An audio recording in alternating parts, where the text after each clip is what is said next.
Have you ever had that time where you were accused of doing something wrong, your whole life just kind of fell apart, and then at some point, you not only got vindication, but you got victory? Well, we're talking about that today from Genesis chapter 41.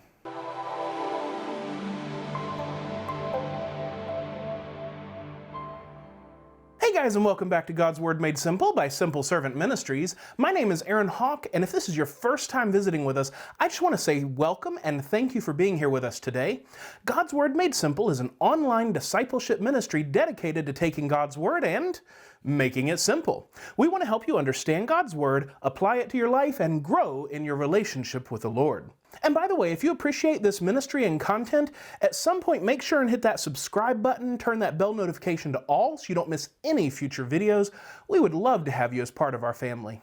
Okay guys, so welcome back. We are jumping back into Genesis 41. Today's video is going to be much shorter. There's a bridge section that we need to cover before a larger piece of content, but I also just kind of wanted to celebrate the moment with Joseph. So today, Joseph really gets a blessing. Like, for the first time in his life, he is vindicated in every way possible.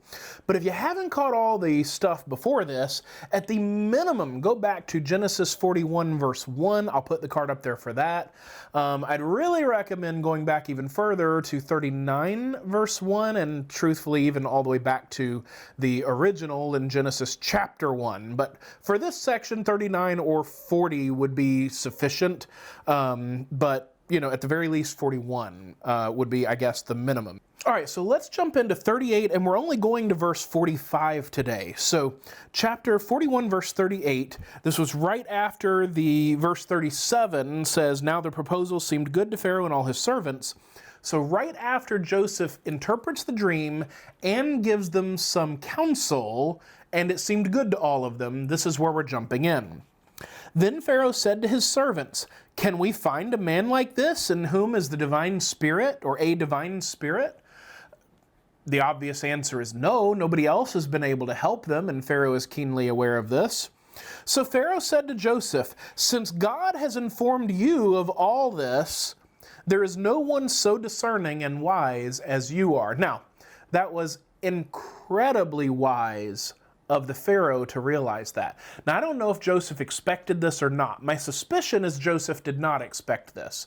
My suspicion is Joseph just expected to hear his, or have his case heard by helping the Pharaoh. But whether he expected it or not, here it is, because this was incredibly wise of Pharaoh to realize, gee, none of our gods have been able to help us. This kid, his God gave me an interpretation that makes complete sense. This is one of those ahas that the second you hear it, like, that's it! Almost slapped the table, and that would have made some interesting noise on the video. But like, it's that that's it moment. It's like, yes, that's clearly what it means. So Pharaoh was very wise to realize that this kid, even if he didn't believe in the God, this kid's God is obviously up to something, so let's follow him. So that's what he does. Verse 40, "You shall be over my house." Now remember, I told you this is a pattern leading up to something. Well, ta-da, here it is, right? This pattern where Joseph, wherever he was put, he chose to, we use the phrase, grow where you're planted. Quit fighting so hard about where you're at the moment, and just grow there and trust God with the results. It doesn't mean that you don't think about the future. It doesn't mean that you don't plan for the future. It doesn't mean that you may not seek out other opportunities, but be present where you are and honor God where you are with a view to the future. That's what Joseph is very good at, and God continues to bless him in that, because each time he was put somewhere, he ended up being second in charge within that realm or sphere of influence. Well, here we are again. So you shall be over my house. This is Pharaoh talking. That means the whole darn country. "You shall be over my house, and according to your command, all my people shall do homage." I mean, not just listen, but homage. That means to put themselves into subjection. "Only in the throne I will be greater than you." Talk about shooting up the corporate ladder, man. I mean, Joseph is now literally second in command of all of Egypt, and Pharaoh is basically saying, look, I'm not giving up my position as Pharaoh, but other than that, you're in charge, and everybody else better bow at your feet and do what you say. Pharaoh said to Joseph, "See, I have set you over all the land of Egypt."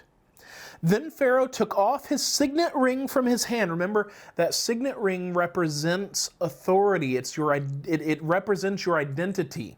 Took off his signet ring from his hand and put it on Joseph's hand, and clothed him in garments of fine linen, and put the gold necklace around his neck. Now, I don't know what the gold necklace was, but clearly it was significant. I haven't done any research on that, so I don't know if there is something available to understand what that means or not. My guess is probably not, but clearly it represented who Pharaoh was. It clearly represented his authority under Pharaoh, so that anybody had question, here's the ring, here's the robe, here's the necklace. So if this guy has all those things, clearly Pharaoh's the one that sent him, so you better not argue with him, and you better do homage, you better pay attention. Clearly these are signs of authority. Verse 43, he had him ride in his second chariot, so second only to Pharaoh. Now, so he's got all the stuff to establish his authority. Now Pharaoh parades him in front of everyone to say, this guy right here, he's my guy, right? Why? Because Pharaoh understands that politics are important and nobody would listen to a Hebrew. So he purposely has to set this up so that there is zero question that Joseph has all authority unless Pharaoh says otherwise. So don't you dare argue with him. He's covering all his bases. In the modern world, this would be equivalent to getting the plaque, the title, all the stuff being put up on all the social media, all the major network outlets. Everywhere that there is somewhere to proclaim Joseph as second in command, that's what he's doing. He had him ride in his second chariot, and they proclaimed before him, bow the knee, and he set him over all the land of Egypt. Moreover, Pharaoh said to Joseph, though I am Pharaoh, yet without your permission, no one will raise his hand or foot in all the land of Egypt. So in other words, this is so serious.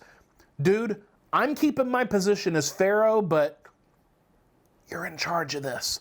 I'm not going to contradict you. Run with it.